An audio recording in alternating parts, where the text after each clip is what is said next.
전두환 각하의 하사금으로 지어졌다는 학교 표지석들이 모두 철거됩니다. 충주에 무예 전용 경기장 건립이 추진됩니다.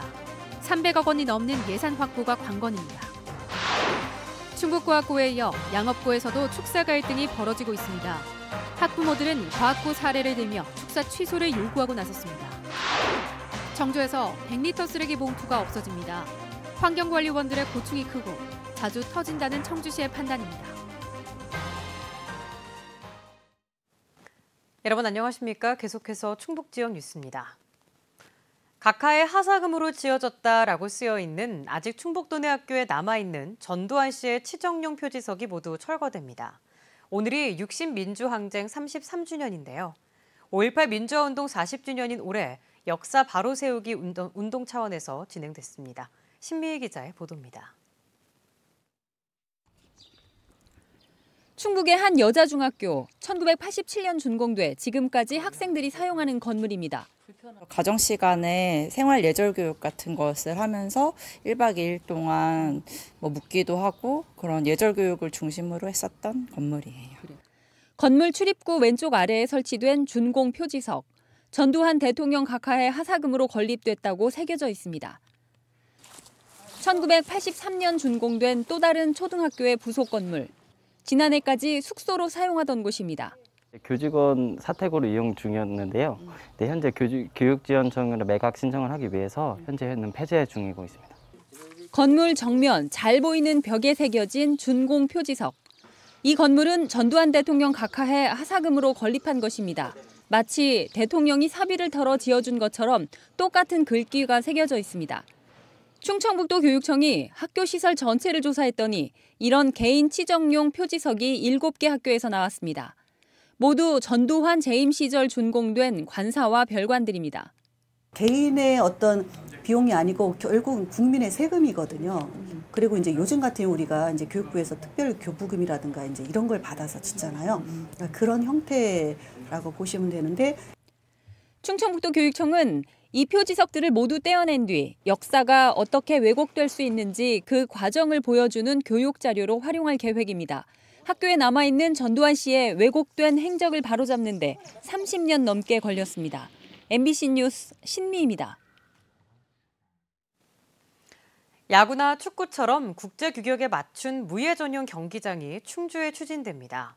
성사되면 충북이 전통 무예 중심지로 자리매김하는데 상징적인 역할을 할 것으로 보이는데요.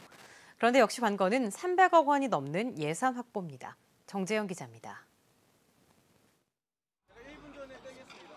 무예 올림픽이라는 타이틀을 내걸고 충북에서 2차례 치러진 세계 무예 마스터십. 대회 규모나 실력 면에선 발전된 모습을 보였지만 경기가 종목별로 뿔뿔이 흩어져 진행돼 선수는 물론 관객들도 불편을 겪어야 했습니다. 평소에도 마땅한 곳이 없어 국제대회 한 번 치르려면 경기장을 임시로 만들었다 부수기 일수. 구기 종목과는 다른 위상에 전통 무예인들의 소외감은 컸습니다. 이게 계속 설치하고 철거하는 게 계속 반복되는 거죠.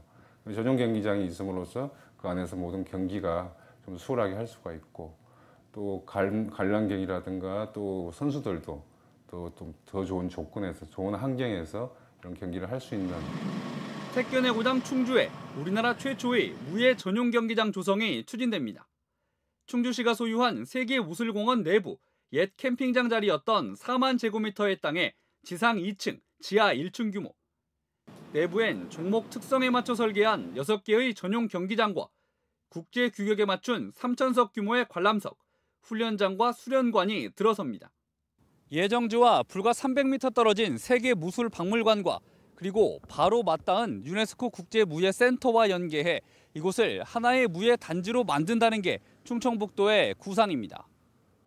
일반인도 이용할 수 있는 체력 단련장 등 필요한 전체 사업비는 340억 원 정도입니다. 전통 무예 진흥의 어떤 구심점 역할을 수행하기 때문에 전통 무예를 체계적으로 정립하고 교육 훈련도 가능하여 무예를 활성화시키고 대중화에도 앞장설 것으로 생각되며 충주에 많은 무예인들이 찾아오게 되기 때문에 충주 어떤 지역 경제 활성화에도 크게 도움이 됩니다. 충청북도는 당장 다음 달 기본계획 수립과 타당성 조사 용역을 발주할 예정. 올해 안에 중앙투자심사 통과로 국비 40%를 확보한 뒤 설계에 착수해 2023년 완공을 목표로 하고 있습니다. MBC 뉴스 정지영입니다. 충주국제무예액션 영화제 관련 UCC 웹툰 공모기간이 한 달 연장됐습니다. 영화제 지원본부는 코로나19 여파로 UCC 영상물은 17편, 웹툰은 6편 지원에 그쳤다며 참여가 저조해 기간을 연장한다고 밝혔습니다. 희망자는 충주의 문화유산이나 관광지를 배경으로 한 영상 또는 웹툰을 제출해야 하며 각 분야의 최우수작에게는 200만 원의 상금이 수여됩니다. 청주의 한 고등학교 학생들이 학교 주변 축사 때문에 10년 넘게 악취로 고통받고 있습니다. 그런데 최근 학교 주변에 또다시 축사 신축이 추진되면서 반발이 커지고 있는데요. 청주시도 마땅한 해결책을 내놓지 못하고 있습니다. 어찌된 일인지 김영일 기자가 보도합니다. 전교생이 기숙사 생활을 하는 고등학교. 외진 산자락에 자리 잡고 있지만 거의 매일 창문을 닫아놓고 있습니다. 학교 건물 주변 축사에서 발생하는 악취 때문입니다. 또 창문을 열어버리면은 이제 축사에서 나오는 악취 때문에 계속 더워지고 잠도 못 자고, 그다음에 저희가 홈에 들어와서 간식 먹을 때도 악취 냄새 때문에 이제 밥맛이 또 없어지고. 코로나19를 막기 위해 수시로 환기가 중요해진 요즘 교사들도 난감할 수밖에 없습니다. 파리가 많이 발생되는 이유가 저쪽 건너편에 있는 축사 때문에 그런 거거든요. 그래서 많을 때는 정말 제가 몇십 마리를 하루에 잡을 정도로. 이 학교 주변 반경 500m 안에 자리 잡은 축사는 모두 2곳. 반경 1km로 넓히면 무려 9곳으로 늘어납니다. 10여 년 동안에 학교가 먼저 생기고 유해 악취시설들이 이렇게 생기면서 학교 학습권이 파괴되고. 문제는 이게 끝이 아니라는 겁니다. 청주시 조례상 학교 기숙사는 주거시설로 인정돼 반경 500m 범위 안에는 축사시설이 들어서지 못하지만 이 조례가 개정된 건 지난 2018년 10월. 앞서 1년 전에 축사 허가를 받았다는 이유로 학교에서 불과 300m 떨어진 곳에서 또다시 축사 신축이 이루어지고 있습니다. 조례 개정 이후에 만약에 됐으면 관계부서에서 안 된다고 이제 회신이 왔겠죠. 그쪽에서 검토를 했을 때 관련법에 저촉이 없기 때문에 저희한테 회신을 해주신 거거든요. 앞서 청주시는 2년 전에도 학교 주변에 몰린 축사로 솜과 악취 피해를 호소하던 충북과학고에 행정소송에서 패해 대규모 축사 허가 사태를 빚기도 했습니다. MBC 뉴스 김영일입니다. 축사 신증설에 반대하는 학교 구성원들의 대응도 2년 전 충북과학고 사태와 닮은 꼴입니다. 과학고는 되고 우리는 안 되냐면서 과학고처럼 허가 취소를 요구하는 집회와 행정심판이 시작됐습니다. 이어서 심충만 기자입니다. 학교 주변 늘어가는 축사에 반발한 학부모들이 청주시청에 모여들었습니다. 학습권 침해를 주장하며 신축은 물론 기존 축사들의 허가까지 취소하라며 집단 행동에 나선 것입니다. 지난 2018년 초 학교 주변의 축사 신증설에 반발했던 충북과학고의 모습과 거의 판박입니다. 청주시 또 충북도 충북교육청에 다음과 같이 요구를 하는 바입니다. 첫째, 신축 중인 공사를 즉시 중지시키고 즉각 건축 인허가 취소를. 학교 측도 반경 500m 안에 있는 축사 3개의 허가 처분을 취소해달라며 앞선 과학고처럼 행정심판도 제기했습니다. 청주시 조례에 따르면 10가구 이상 밀집 주거지 주변 500m 안에는 신규 축사가 들어올 수 없는데 100명 넘게 생활하는 학교 기숙사 주변에 청주시가 축사 허가를 내준 건 불합리하다며 백지화하라는 요구입니다. 청주시는 허가 당시인 2018년 이전까지는 기숙사에 대한 규정 자체가 없었고 충북과학고의 경우 행정심판 결과가 나온 뒤 직권으로 취소된 것이라고 항변했지만 똑같은 조건에서 충북과학고가 주장을 관철시켰던 전례를 언급합니다. 과학고와 지금 양업고가 별 차이가 없다고 생각이 드는데 유난히 도교육청에서도 양업고에 대해서는 좀 미온적인 태도를 보이고 있어서 좀 안타깝게 생각합니다. 앞서 충북과학고 주변에 축사 문제가 불거졌던 지난 2018년 초 도교육청과 도의회까지 전면에 나선 가운데 당시 충청북도 행정심판위원회는 청주시가 학교 주변에 허가한 21개 축사 가운데 법적 심판 기한을 넘긴 6개를 제외하고 나머지 15개 축사의 허가를 취소했습니다. MBC 뉴스 심충만입니다. 혹시 100리터 쓰레기 봉투의 공포 들어보셨나요? 25kg을 넘지 않도록 권고하고 있지만 100리터 쓰레기 봉투에 테이프까지 붙여 꾹꾹 높이 눌러 담다 보니 터지기도 하고 환경관리원들도 다치는 일이 다반사였습니다. 결국 청주시가 100리터 쓰레기 봉투를 폐지하기로 결정했습니다. 조미애 기자입니다. 상가 밀집 지역.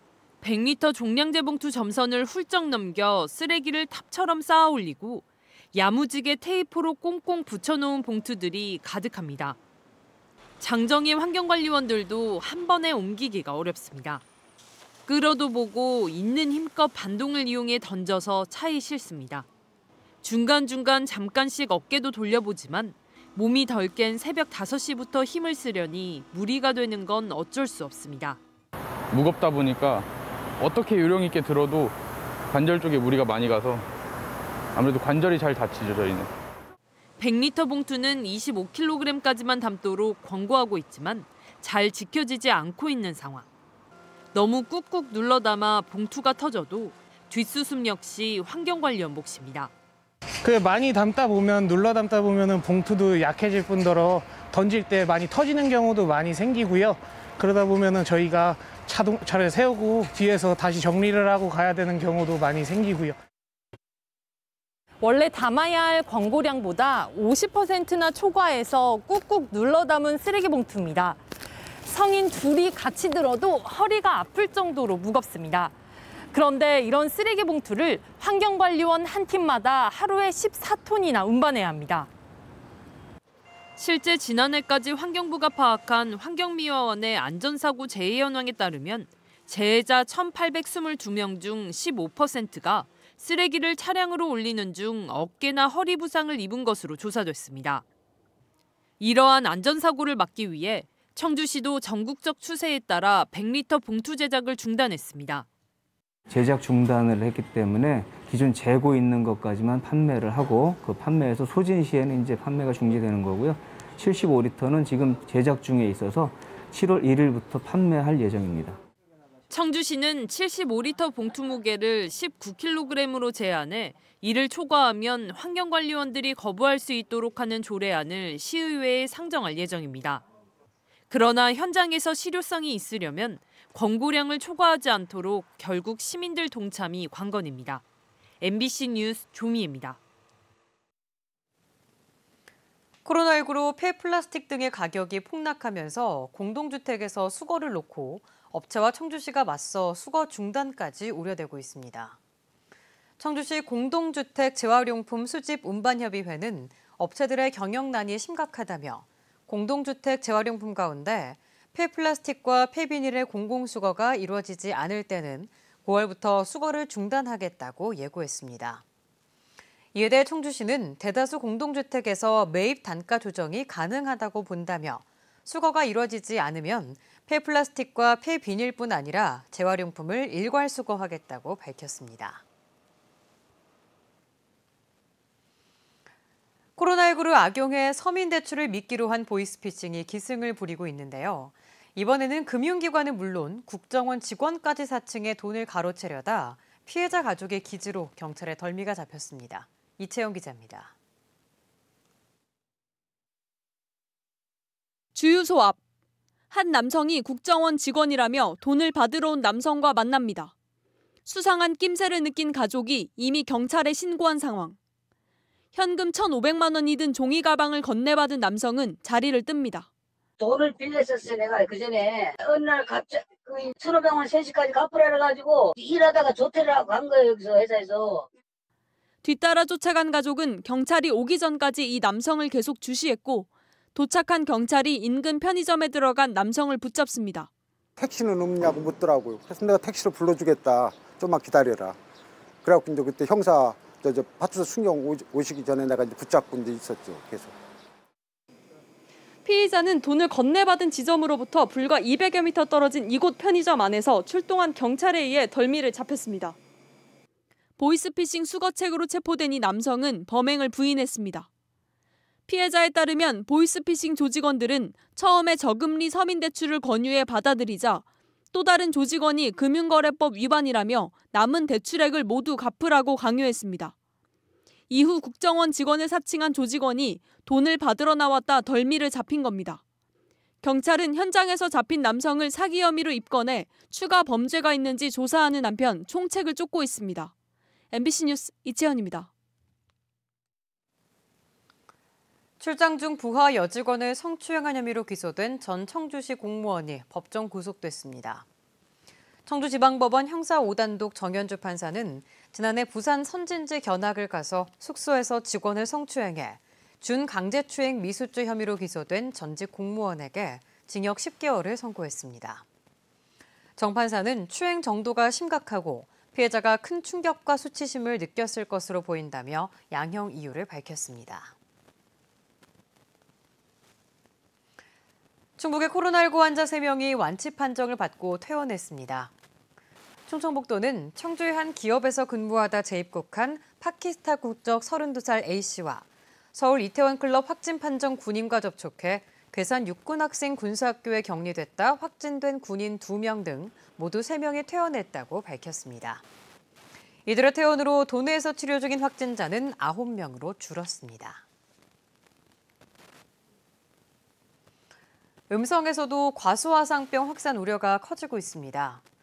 지금까지 충북에서 과수화상병 확진 판정을 받은 291농가 가운데 대부분은 충주와 제천에 집중됐지만 최근 음성에서 4곳이 더 추가됐습니다. 음성에서는 지난달 30일 삼성면의 한 농가가 확진 판정을 받았고 이후 금왕과 음성읍에서도 발병 농가가 잇따르고 있습니다. 충청북도가 다음 주부터 로컬푸드 직매장을 대상으로 운영 실태 점검에 들어갑니다. 충청북도는 오는 15일부터 2주 동안 청주와 충주 등 27곳에서 운영되고 있는 로컬푸드 직매장을 대상으로 출하자 생산정보 미표시와 원산지 미표시, 일반 농산물 진열 판매 행위 등을 중점적으로 확인합니다. 운영산 위반 사례나 문제가 발견되면 즉시 시정 조치하고 건의, 애로사항도 들을 계획입니다. 음성군이 농지의 태양광 발전과 경작을 병행하는 영농형 태양광 보급 사업을 올해 처음으로 시행합니다. 음성군은 영농형 태양광을 설치한 농민 등에게는 한전개통 연계비로 한 곳에 최대 975만 원을 지원합니다. 대상 농지는 논, 밭, 과수원으로 태양광 발전 용량은 100kW 이하가 해당됩니다. 영농형 태양광 보급 사업은 현재 충주와 옥천 등 도내 일부 지역에서 시행되고 있습니다. 청주시가 차값의 50%를 보조하는 수소차 구입 지원 사업을 오는 15일부터 신청받습니다. 청주시는 오는 15일부터 26일까지 온라인 신청을 받아 추첨으로 지원 대상자 210명을 선정해 차량 한 대에 3,250만 원씩 지원할 계획입니다. 지금까지 충북 지역 뉴스였습니다. 고맙습니다.